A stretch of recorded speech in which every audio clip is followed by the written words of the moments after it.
안녕하세요. 까치살모입니다. 오늘은 K3 전차의 시스템에 관해서 이야기해 볼까 합니다. 무기는 발전하면 할수록 탑재되는 전자장비와 시스템이 중요해지고 있습니다. 그러나 지금까지의 무기들의 시스템은 민간 분야의 시스템에 비해서는 상당히 낙후되어 있었습니다.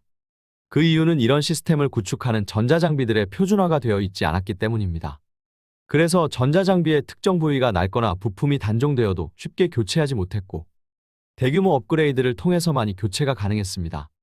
그 이유는 이런 무기에 들어가는 전자장비를 개발하는 각각의 업체들이 통일화된 규격을 쓰지 않고 각자 자신들만의 규격을 사용했기 때문입니다. 그리고 그 중에서도 규격화에서 가장 뒤떨어진 게 바로 지상장비입니다. 예를 들자면 과거 K9 자주포의 USB 저장 장치에 관해서 이야기가 많았는데요. 실제로 K9은 이게 문제가 되자 나중에는 아예 그냥 일반 상용 USB를 사용했습니다. 그런데 웃기는 건 그건 우리나라에서만 가능한 이야기입니다. 만일 미국이나 독일의 자주포에서 같은 문제가 생긴다고 해서 이 자주포들이 상용 USB를 사용할 수 있을까요? 아니요, 없습니다.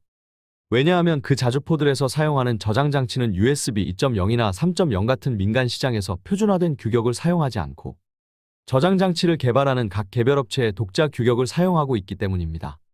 한마디로 전혀 규격화와 통일화가 안 되어 있는 겁니다. 당장 이에 따라서 너무 많은 문제가 생겼고, 그래서 2018년 2월에 나토는 새로운 나토 표준을 발표하게 됩니다. 새로운 나토 표준은 STANAG 4754 NGVA라고 하며 나토 Generic Vehicle Architecture입니다. 여기서 나토를 빼고 Generic Vehicle Architecture라고 주로 이야기하며 우리말로 하면 범용 차량 아키텍처입니다. 줄여서 GVA라고 합니다. 이게 뭐냐라고 하신다면 간단하게 우리가 조립식 데스크탑 컴퓨터를 조립한다고 해보죠. 우리는 데스크탑을 조립하기 위해서 메인보드를 고르고 거기에 CPU나 그래픽 카드를 골라서 결합을 해서 조립식 컴퓨터를 완성합니다. 이게 가능한 이유는 이 컴퓨터에 들어가는 부품들이 표준화된 규격으로 만들어지기 때문입니다. 그러나 기갑 차량에 들어가는 장비들은 각 업체별로 자신들만의 규격을 가지고 있기 때문에 이게 불가능합니다. 각각의 별도의 규격에 적합한 별도의 장비를 개발하고 설치를 해야 하는 겁니다. 그럼 무슨 문제가 생기느냐? 만일 그래픽 카드가 고장이 났다고 해보죠. 일반적인 상용 데스크탑은 바로 고장난 그 그래픽 카드만 새 걸로 교체하면 됩니다. 그러나 군용 장비는 그게 불가능합니다. 결론은 그래픽 카드뿐만이 아니라 주변 장비까지 전부 교체를 해야 하는 문제가 생기는 겁니다. 그래서 나토는 이런 것들의 표준 규격을 규정하는 새로운 나토 표준을 발표하게 된 겁니다. EGVA는 나토군이 운용하는 전자장비의 아키텍처 구조와 전원 공급 장치, 그리고 데이터 하부 구조, 승무원 단말용 소프트웨어 아키텍처, 데이터 모뎀, 보안 표준까지 총 7개 항목의 표준 규격을 정하고 있습니다. 이것을 채택함으로 인해서 어떤 장점이 생기느냐 하면은요. 우선 장비의 업그레이드가 엄청나게 쉬워집니다. 쉽게 이야기해서 우리가 구식 컴퓨터를 업그레이드 한다고 생각하시면 됩니다. 구식 컴퓨터라고 해도 메모리를 늘리고 그래픽 카드를 더 성능이 좋은 것으로 교체를 할 수 있듯 EGVA가 적용된 모든 기갑 차량은 표준화된 부품으로 교체가 상당히 용이합니다. 그래서 업그레이드가 엄청나게 쉬워집니다. 그뿐만 아니라 기갑 차량의 일부 부품이 파괴되어도 아주 손쉽게 교체가 가능해집니다. 당장 만일 지금 흑표전차의 전차장용 조준경이 파손되었다고 생각해보죠. 그럼 이걸 고치기 위해서는 같은 모델의 조준경이 있어야 합니다. 그러나 GVA가 적용된 전차라면 흑표용 전차장용 조준경이 고장났다고 해서 굳이 흑표용으로 교체하지 않아도 됩니다. 쉽게 이야기해서 옆에 M1 전차용 조준경이 있으면 M1 전차용 조준경을 가져다 쓸 수도 있는 겁니다. 그것뿐만 아니라 전차장용 조준경이 고장나면 경우에 따라서는 포수용 조준경용 부품을 가지고 와서 수리하는 것도 가능해집니다. 이건 비단 부품 교체에만 그치는 게 아닌데요. 전차병의 교육에도 큰 변화가 올 수밖에는 없습니다. 이 표준을 적용한 모든 기갑 차량들은 사용하는 표준 소프트웨어의 구조도 비슷하기 때문에 독일 전차병이 프랑스 전차를 그리 큰 교육 없이도 운용하는 게 가능합니다. 한마디로 업그레이드 부품 교체, 그리고 병력 교육까지도 통일화시켜주는 표준이라고 생각하시면 됩니다. 당연히 수출을 고려해야 하는 우리 K3는 EGVA를 무조건 적용해야 합니다. 그러나 재미있는 점은 국내에는 이미 EGVA를 적용한 기갑 장비가 있습니다. 그건 바로 한화가 개발한 레드백 장갑차입니다. 그런데 왜 우리나라의 한화에서 개발한 레드백이 아직 나토에서도 적용한 장비가 거의 없는, 이제 막 만들어진 새로운 나토 표준을 이리 빨리 적용했을까요? 그 이유는 바로 호주에서 그걸 요구했기 때문입니다. 호주는 미국과의 연합작전을 중요시하고 그렇기에 나토 표준을 중요시합니다. 그래서 호주는 자신들의 장갑차 사업에 참여하는 회사들에게 이 NGVA의 적용을 요구했고, 그래서 우리 하나는 이 NGVA의 적용을 연구해서 레드백에 적용한 상태입니다. 그리고 당연히 독일 라인메탈사의 링스에도 이 NGVA가 적용되어 있고, 이건 일종의 표준 규격이기 때문에 이 규격을 한번 개발하면 추후에도 용이하게 적용할 수 있기 때문에 라인메탈사가 개발한 KF51 판더에도 이 NGVA는 적용되어 있다고 합니다.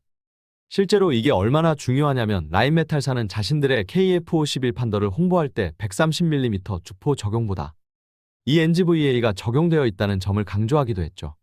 그런데 웃기는 건 아직 기갑 차량에 NGVA를 적용하는 표준 장비를 개발하고 적용한 회사는 전 세계에 아직까지는 두 곳뿐인 건데요. 그 중에 하나가 우리나라의 한화인 겁니다.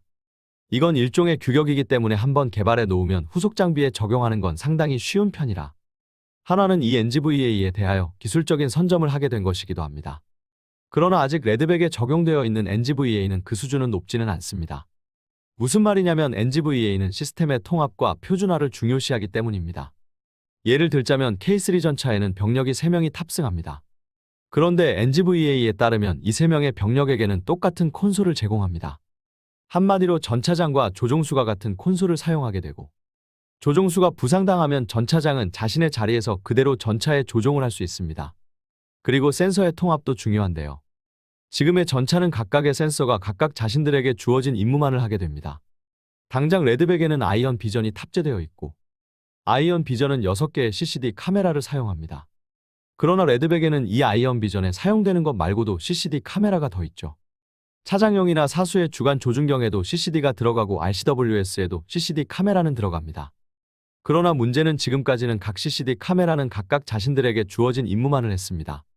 그런데 NGVA에서는 이런 개별 임무만을 하는 각각의 센서들을 하나의 시스템으로 통합해서 중복되는 센서가 없게 합니다.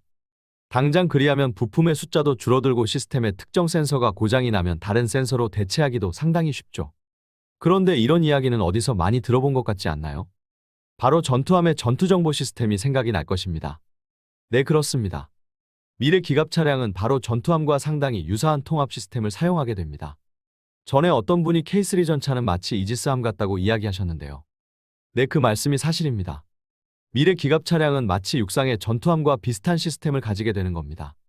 여러 센서에서 얻어내는 정보를 하나의 시스템으로 통합해서 운용하는 전투함의 전투정보 시스템과 상당히 흡사한 구조를 가지게 된다고 보시면 됩니다. 그래서 탑승하는 병력의 역할도 지금과는 상당히 다릅니다. 저는 K3 전차의 방어 시스템을 이야기하면서 캡슐형 방어 시스템을 이야기했고, 당연히 미래의 전차에는 차체에만 3명의 승무원이 탑승한다고 이야기했습니다. 그리고 아마 K3 전차가 3명의 승무원으로 운용된다는 건 다들 이해를 하실 겁니다. 그런데 이 3명의 승무원의 구성을 아는 분은 별로 없다고 생각합니다. 이 3명의 승무원의 역할은 뭘까요? 상식적으로 생각을 해보면 전차장과 조종수 그리고 포수라고 생각할 겁니다. 그러나 K3 전차의 승무원 구성은 전차장과 조종수 그리고 오퍼레이터입니다. 네, 포수가 빠지고 오퍼레이터가 대신 들어갑니다. 당장 독일의 KF51 판더의 승무원은 4명입니다. 판더의 승무원 구성은 전차장, 조종수 그리고 포수, 마지막으로 오퍼레이터가 들어갑니다. 그런데 독일 라인메탈사의 이야기에 따르면 앞으로는 3명으로 승무원이 줄어들 거라고 합니다. 그런데 줄어드는 건 바로 포수라고 합니다. 오퍼레이터가 아니라 포수가 사라지는 겁니다. 전차에 포수가 없다니 말이 되느냐?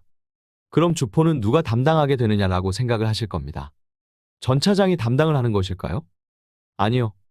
주포는 AI가 담당하게 됩니다. 네, 바로 AI가 담당하게 됩니다. AI는 단순하게 주포만을 담당하는 게 아니라 전차에 전달되는 수많은 정보를 취합해서 탑승자에게 적절한 정보를 제공하는 역할도 합니다. 만일 K3에 들어오는 모든 정보를 그대로 승무원들에게 제공한다면 너무 많은 정보량으로 인해서 승무원들이 제대로 된 분석과 판단을 할 수 없기 때문입니다. 그래서 3명의 승무원들은 AI가 취합해서 정리해놓은 정보를 보고 분석하고 판단을 하는 역할을 주로 하게 되는 겁니다. 그런데 여기서 3명의 승무원이라고 제가 이야기했죠. 그럼 조종수도 그러하다는 거냐 하고 궁금하실 겁니다. 네, 조종수도 마찬가지입니다. 아니, 조종수가 정보의 분석과 판단을 하면 전차의 조종은 누가 한단 말이냐라고 할 수 있는데요. 그것도 AI가 하게 됩니다.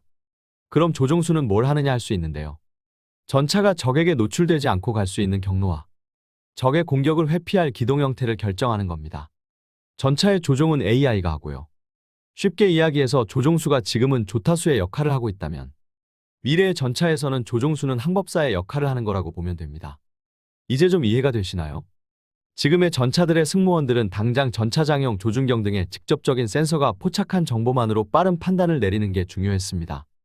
그러나 미래의 전차는 좀 더 넓은 개념으로 네트워크를 통해서 들어오는 정보, 그리고 전차가 직접 조종하는 무인기나 무인전투 차량에서 들어오는 정보까지 육안으로 보이지 않은 훨씬 넓은 지역에서 수많은 정보를 바탕으로 분석을 하고 판단하는 게 주 임무인 겁니다.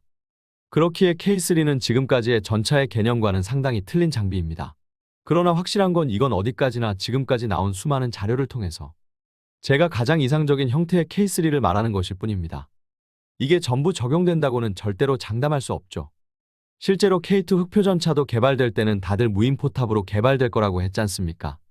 그러나 흑표가 무인포탑이 적용되지 못한 것처럼 지금 제가 말한 개념이 전부 K3에 적용되지는 못할 겁니다. 그러나 한 가지 확실한 건 나토가 새로운 표준으로 정한 NGVA 오픈 아키텍처로 인해서 기갑 차량의 업그레이드는 그 어느 때보다 쉬워질 것이며, 그래서 전차의 진화 속도는 가속화될 것이라는 겁니다. 마치 상용 컴퓨터가 표준 규격으로 인해서 아주 빠른 발전을 이룬 것처럼요. 여러분이 보기에는 어떠한가요? 미래의 K3는 어떤 시스템을 가지게 될까요? 이상 영상 봐주셔서 감사합니다.